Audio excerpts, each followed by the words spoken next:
Hello, you beautiful people. It has been a little bit. I'm glad that we are reconnecting. So just a quick fill-in for you guys. Yeah, I have been pretty decently sick.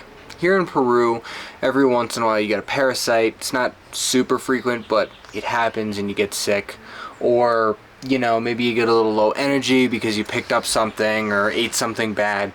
All that stuff, it happens generally, but not that bad. But I genuinely got sick, and I guess I haven't really gotten sick in a very long time. A communicable sickness that someone spread to me. I think the last time I got sick was COVID, which was a bit ago, like genuine sickness.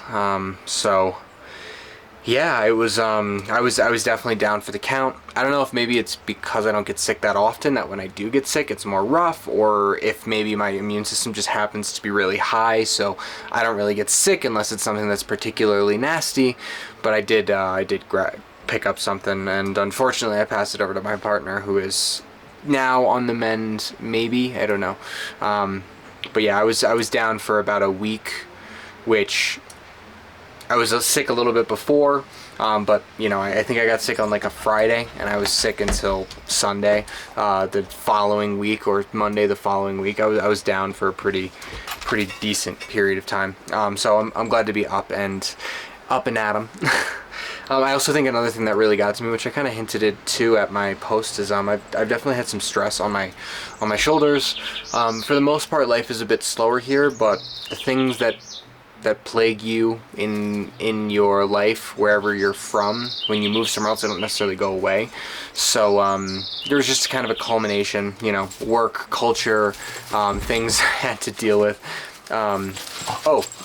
Before I keep going, obviously you glimpsed the cat. The cat's name is Boba Insana, but Boba for short, like the popping jellies in the, you know, boba tea, milk tea. We have decided to keep her, primarily because Orko and Boba get along so very well that we don't really want to separate them. They sleep together, they play together, they eat together. He pretty much accepted her into the family immediately. It took like 1 or 2 days. He still was very interested in her, but it went from like an interest to like a partner or kinship. And yeah, they're close now. So they pretty much anytime either of them get bored, the other one runs up to one of them runs up to the other and just starts hitting, biting, or pushing them, and then they, you know, it's not like aggressive, it's like playful, and you could tell the difference. And yeah, they're like rolling around, Orca's on his back and the cat's like biting his stomach and stuff. It's cute. Maybe you could catch another glimpse of him right there. Urko, and then Boba's right. Oh no, she's not. Okay, I thought she was right there. She just took off. Anyway, yeah. So I'm feeling a bit better. I think another reason why I might have had kind of low energy is because I just stress kind of going on, but I've been on top of it all.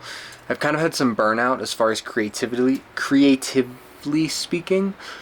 I want to do more and make more with this channel, but with the work that I do and the amount of creativity that it expresses from me, it can definitely drain my battery sometimes. And not only that, I think I like what I do, but it also can require a lot of time and brain power from me, which is atypical for a normal 9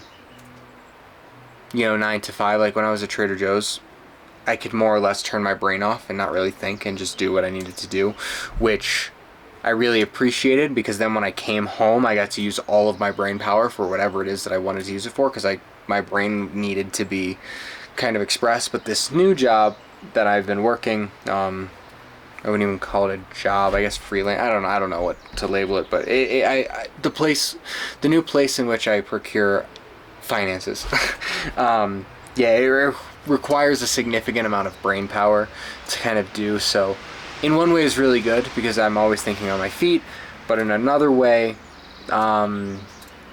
it can definitely be a bit stressful too, because there's things that I don't necessarily know how to do. All the like big stuff that's like super important I know how to do or communicate that I can't do it, but like just small stuff that like you wouldn't really think of needing to happen, or little minute details, like let's say I'm doing something and the people that I'm working for know nothing about it, and it's kind of like I just know how to walk because I just do it, only because I've spent time studying the stuff that I do. I don't know the words to communicate what it is that I know, so I have to like research why something is that way. It's kind of like I know when I like move my arm like this, you know, I know how that works, but all the ligaments and muscles that cause that action, couldn't tell you. So I got to research and figure all that out so I can kind of present it, and make sure everyone is in the know and understanding. But yeah, overall good stuff. But yeah, I'm still trying to figure out how to continue to express in a creative way, and I also am in this weird space with YouTube where I really, although I would like for my channel to grow and get more popular, I'm not sure that that is worth it to me as much as the catharsis of getting on this camera and talking to the camera and sharing what's going on in my life with people who don't know me. It's kind of this weird kind of zone that I'm in, because I know people don't some people probably like listening and listening to this content. I mean, I do get watch hours on my videos, so some people watch it through, but yeah, I need to figure out that line of like, I enjoy this style video for me, and for what it does for me, and I do know that people get benefits out of it because they hear what's going on with me, and either they resonate with it or they learn something about the situation that I'm in, and they can approach. I've gotten messages both on YouTube and through like other social media platforms where people message me privately. But I also want to make a channel that does really well, so I can take that money and like give it back to the local people, and you know, give people the opportunity to go places they've never gone before and make videos about it, or you know, I have a bunch of ideas. But yeah, so I'm just in this weird spot. So do I like spin off a new YouTube channel and then make that one the one that I do for like potential growth, and like put a lot of effort into a video every month, and then do these video diaries every week, or what? Or do I keep balancing? But it's just hard though, because I'm so close to monetization on this YouTube channel, and I probably would have been there if I would have continued to put in the same amount of effort that I had been. So yeah, it's a constant balance. I would love to hear you guys' thoughts on my dilemma here, because what is worth more to me, the opportunity to use this channel to help others on a much larger scale, or to use this YouTube channel to help myself and talk through what I have going on. Yeah, it's an interesting space that I'm in. I'd love any thoughts or ideas that you have. I will be continuing my posting schedule as is, so from here on I will be posting every Sunday at 6 p.m. EST, 5 p.m. my time. I really liked making that last video where I put the effort into all that stuff and making it big, but maybe for the time being, unless you guys have some other thoughts, maybe I do one big video a month and then the other 3 are kind of like this style. That way I am moving kind of forward, but I'm also continuing to put out content, but I don't know how that's going to do on the algorithm. There's a whole thing. But I know a lot of the bigger YouTubers who put out content regularly do like a once every 2 weeks, once every month schedule, and they put a lot of time and energy into that. But I also don't want to get caught in the boat of I'm tired, stressed, and overworked sometimes, and then like just say 1 month I'm tired, stressed, and overworked, and then I have that video go, the big video go through the month, and it's on the last day, and then I just put in the same amount of effort that I always do because I just don't have gas in the tank to do anything more. I don't know. I'll have to keep thinking about it. I also have a little bit of money put aside from my business as like, what do you want to call it? Like philanthropist money, I guess. Money that I have set aside to like help others. So it's a small amount, but maybe I could make a video about that. I don't know. Maybe I could make some crowdfunding online to get money to pay for something a little bit larger. Not like that benefits me, but like, you know, fundraising for the local people, and then make a video about that as well, and in doing that whole process.